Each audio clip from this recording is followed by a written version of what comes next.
Halo, halo. Ya, ini sengaja gue tampilin ya harga Bitcoin, tapi pakai rupiah. Ini rupiah nih, bukan dolar gitu kan. Biar teman-teman bisa entah bernostalgia atau nyesel. Jadi kalau cerita, gue pertama kali beli Bitcoin itu pas harganya 90 juta. Flexing ya. Di tahun 2017, pas lagi rame bulan.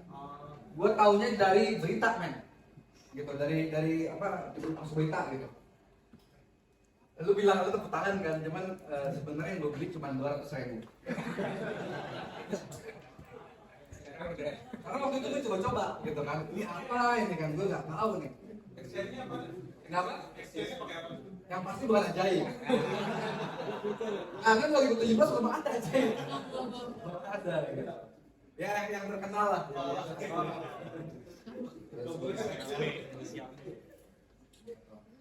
Dan habis itu harganya naik, karena harganya naik, gue nambah dong. Wih, gila, naik. Hingga akhirnya gue di sini nih, ini lu bayangin gue main yang nggak tahu harga masa depan kan, gitu kan. Di sini gue masuk lumayan, udah level jutaan. Terus habis itu crash. Crash dan ya gue rugi gitu. Untungnya gue masukin uang dingin. Jadi bukan uang yang ntar pasti bakal gue pakai sebulan 2 bulan ke depan. Jadi bisa bertahan. Akhirnya kejual juga sih di sini.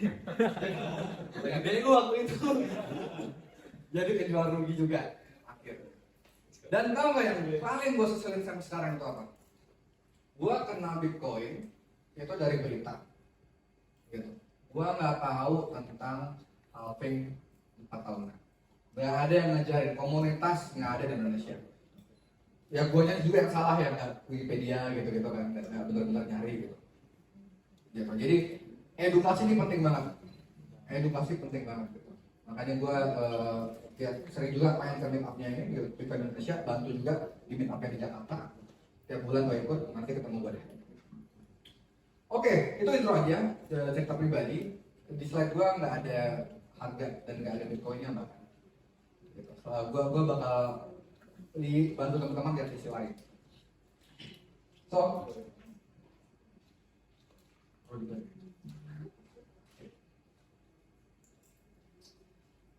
Indonesia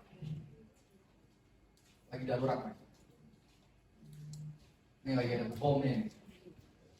Dan bomnya ini kalau meledak Indonesia bubar. Serius? Gak bercanda tuh. Kita semua gak ngerasa. Ya, itu lagi nyala tuh. Bakal terjadi krisis yang lebih besar dari 98. Siapa yang cukup tua buat ingat 98? Gak banyak ya. Gak banyak ya. Gak banyak kata mah aku. Bakal ada krisis gede. Kenapa bakal gede krisisnya? Karena kalau waktu 98 itu tuh yang kena tuh ASEAN doang sama Korea Selatan. Nextnya bakal lebih banyak negara krisis secara bersama. Dan gue punya misi, gue pengen menghentikan krisis ini di Indonesia. Sebelum gue lebih jauh bahas itu, gue tunjukin emang apa sih krisisnya gitu. Boleh bantu? Kayaknya ada di link. Ini men, krisisnya men. So ini data dari World Inequality Report tahun 2022. Ada semua negara di sana. Ya, Indonesia salah satunya. Di sini lu bakal lihat kalau porsi pemasukan orang kaya, garis merah nih ya, kan top 10% nih. Lu bayangin semua orang kaya di Indonesia itu dikumpulin, yang paling 10% yang diambil, di total semua pemasukannya. Ini datanya gue tebak dapat dari Dirjen Pajak. Ya. Kan pemasukan kita perlu dilaporin kan. Nah Nah itu diambil di total gitu kan, dilihat sebuah angka gitu kan, pendapatannya si top 10% orang paling kaya, kebanyakan mereka pebisnis gue yakin, itu adalah 40%-an dari pendapatan seluruh orang di Indonesia. Seluruh orang di Indonesia. Oke? Nah, kalau diambil data lain, diambil ya, dideretin tuh pemasukan seluruh orang Indonesia, diambil dari yang paling tengah, nggak tahu siapa, itu ditotalin ke yang paling miskin, paling kecil, itu mereka semua, setengah orang Indonesia itu cuman punya belasan persen pemasukan dari seluruh 100% porsi pemasukan tiap tahun di Indonesia gitu. Dan di sini lu lihat sempat ada perubahan besar ya, terjadi gitu. Porsinya tiba-tiba yang orang kaya ini jatuh anjlok, karena dia anjlok tentu yang ini jadi naik karena kan porsi persentase kan gitu. Ini apa yang terjadi di sini waktu itu? Tadi bukan pandemi. Ya toh, tahun 98. Rismon, oke? Gitu. Ini bom waktunya. Biar lebih jelas. Kita lanjut ke slide berikutnya. Boleh tolong bantu? Ya. Nah, ini nih bom waktunya. Jadi kalau ini gue tarik garis lurus, tren yang diikutin, dilanjutin gitu kan. Ini dari tahun 2000 sampai sekarang ini 2024, presiden ganti, partai ganti gitu. Tapi sama aja, konsisten. Yang kaya makin kaya, yang miskin makin miskin. Pemasukannya ya, porsinya gitu. Bayangin dilanjutin, pasti orang kesel kan? Ngelihat orang-orang kaya pada flexingan gila-gilaan. Apalagi zaman sekarang ada sosmed. Wah, di sisi lain kita jangankan beli rumah gitu, buat makan aja sekarang mikir-mikir gitu kan. Gara-gara beras naik gitu, yang lain naik, inflasi. Pasti kejadian lagi itu, Krismon. Kenapa? Karena kan bensin utamanya adalah rasa iri, rasa marah, frustasi. Itu bensinnya. Gitu, nanti tinggal ada penyulut apa gitu kan, pasti kejadian. Dan ya tadi gue bilang lebih parah, bisa jadi negaranya bubar gitu. Bayangin aja kalau nggak bubar-bubar ya tahun 2050, 50% orang Indonesia berbagi 3% pemasukan. Yang orang kayanya 10%-nya menguasai 70% pemasukan. Timbul pertanyaan kenapa? Nah, kalau lu lihat di sini, semua berubah ketika negara api menyerang. Nah, semua berubah di sini nih. Apa yang terjadi nih di sini nih? Tahun 80-an. Boleh kan? Gitu. Jadi, tahun 80-an ini nggak kelihatan kan di sini kan? Gitu. Itu ada yang namanya penggampangan riba. Tahun 80-an. Dan efeknya adalah, salah satu efeknya bikin uang jadi banyak. Gue bakal singkat aja, kok bisa? Kan kita naruh uang di bank, jebret gitu kan.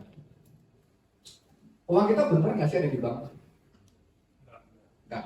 Sama bank diapain? Diputar, gitu. Di sekolah, dijadiin pinjaman KPR, gitu kan, diputar kan. Nah, tapi kan di bank kita kan tetap kelihatan kan, tanya kan, oh kita punya uang segini, 1 juta misalnya gitu. Nah, pas itu jadi pinjaman KPR, orang lain yang ambil pinjaman itu, nilai angkanya juga nambah dong. Tiba-tiba jadi ada uang gitu. Tiba-tiba ada saldo gitu buat beli rumah gitu kan.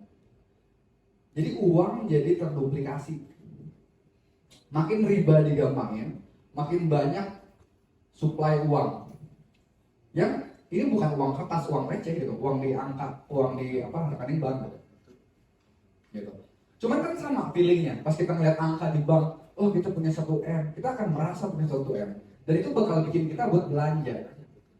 Nah, perasaan bahwa kita punya banyak uang angka nolnya banyak gitu, terus kita belanja, itu juga salah satu faktor buat inflasi. Dulu harga soto ayam 350, sekarang 15.000, 20.000. Terus diupdate nih.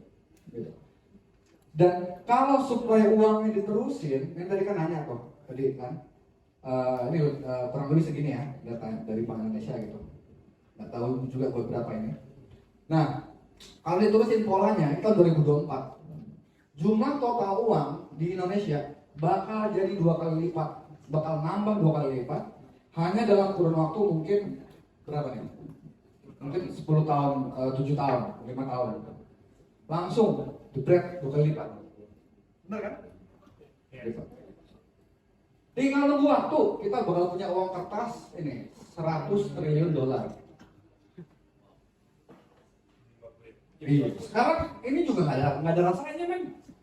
Makan sekali beres gitu kan. Nanti bakal butuh tuh kita uang kertas yang lebih gede. Kalau teman-teman bilang ntar kan nolnya dihilangin, ya nggak apa-apa sih nolnya dihilangin. Cuman kan gaji kita juga nolnya dihilangin. Kalau yang nolnya dihilangin, uang buat kita apa? Beli makanan doang ya nggak apa-apa gitu. Nih nol kita juga dihilangin, sama aja sebenarnya. Oke? So akar masalahnya itu, bom waktunya itu sebenarnya. Nah, boleh lanjut? Ya nggak apa-apa. Jadi tahun 83 itu ada namanya penggampangan riba. Konkretnya apa? Klik lagi. Tahun 83, perbankan bebas menghimpun dana publik dan menyalurkan kredit dengan menentukan suku bunga sesuai kemampuan. Sebelumnya diatur. Nah sekarang bunganya pinjaman itu mereka bisa set sendiri, kompetisi. Gitu.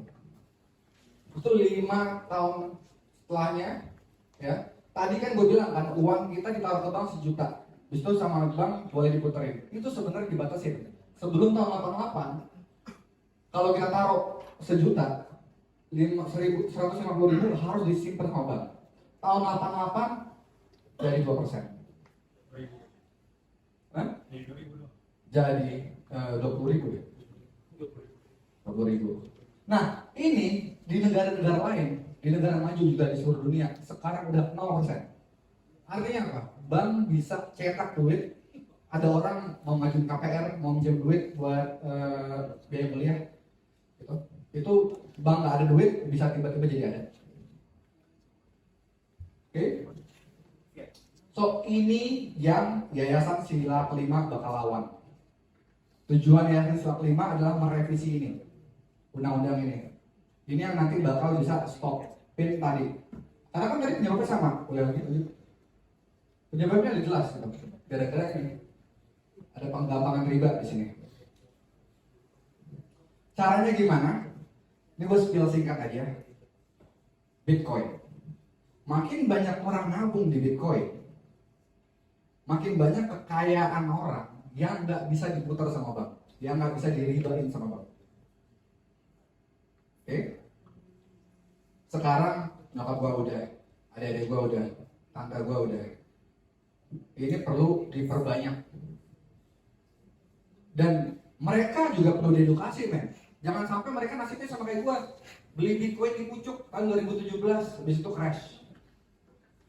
Nah, crash kan nggak ngerti juga kan, itu bakal sentimennya negatif, justru nggak mau nyentuh lagi. Nggak, sebelum beli mereka perlu diedukasi.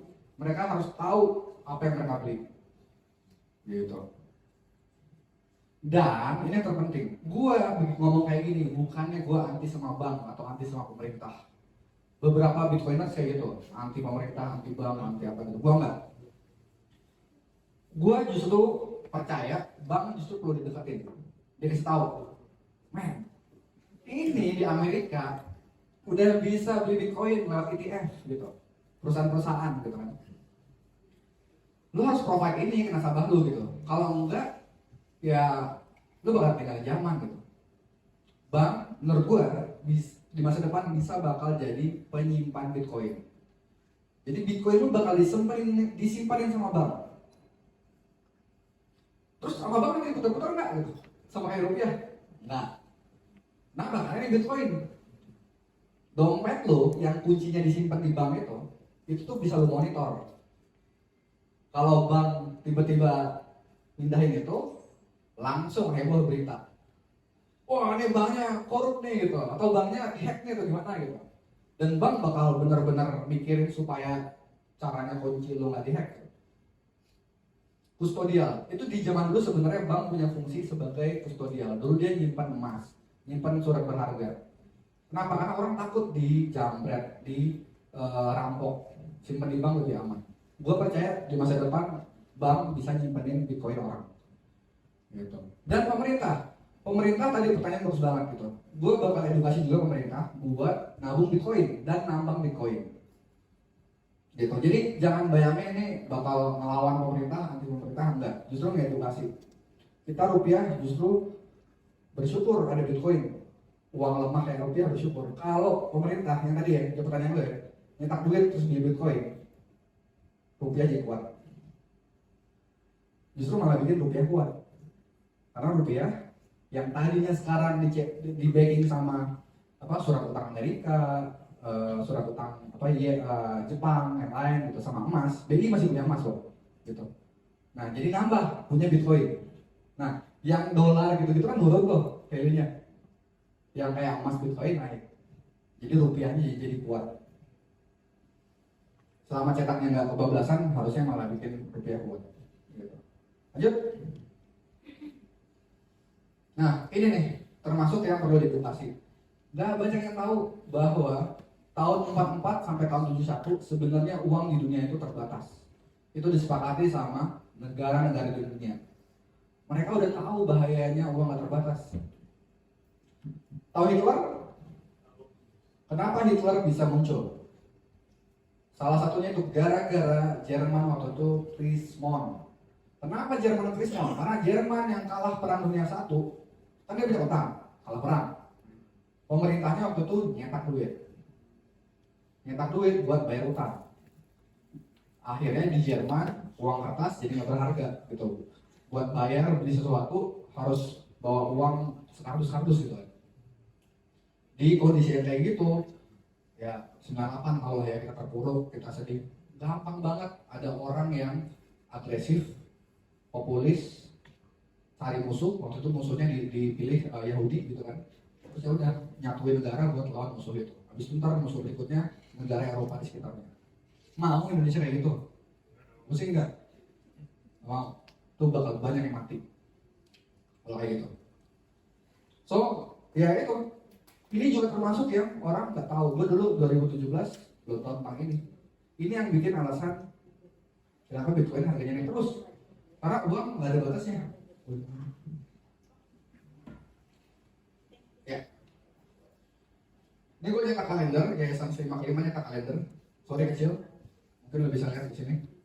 Nah, pas uang itu supply-nya kayak gini, naik ke atas, eksponensial, naik begini naik ke atas. Dolar, rupiah yang lain sama aja gitu. Nah itu tiba-tiba muncul uang yang kayak gini, yang uang supply terbatas, pasti pelan-pelan orang-orang pindah ke yang gini. Itu alasannya kenapa Bitcoin harganya naik terus. Ya, udah selesai sih, beres. So, Yayasan 55 butuh kamu. Kami sendiri, tadi goalnya gede banget, ya. Mau ngubah undang-undang itu butuh dukungan publik. Mau ngajarin orang buat nyimpan Bitcoin itu kerjaan 10 tahun. Makanya gue juga bareng-bareng sama Bitcoin Indonesia, sama kelas Bitcoin gitu. Kita jalanin misi ini bareng-bareng. So, buat HP lo, kasih kontak lo, share kontak lo.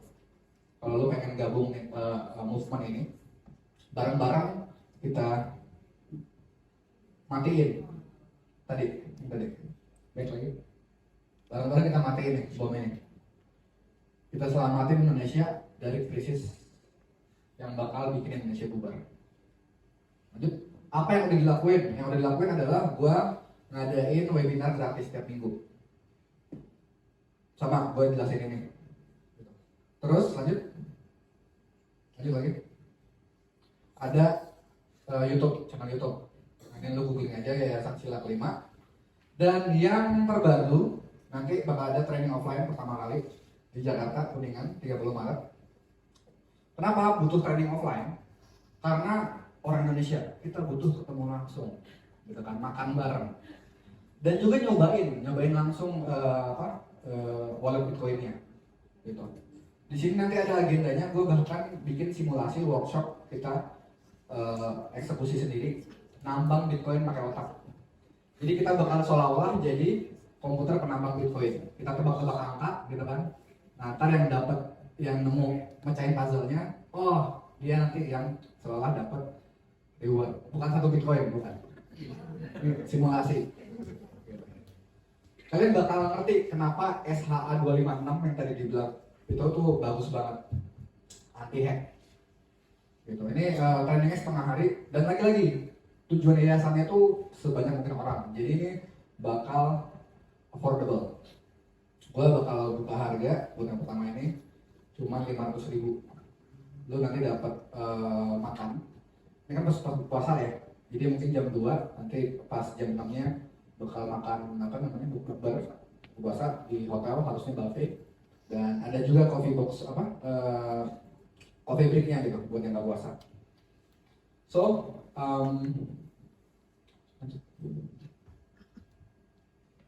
udah habis ya? Ya, please join yayasan ini. Cita-citanya gede dan gue perlu. Thank you.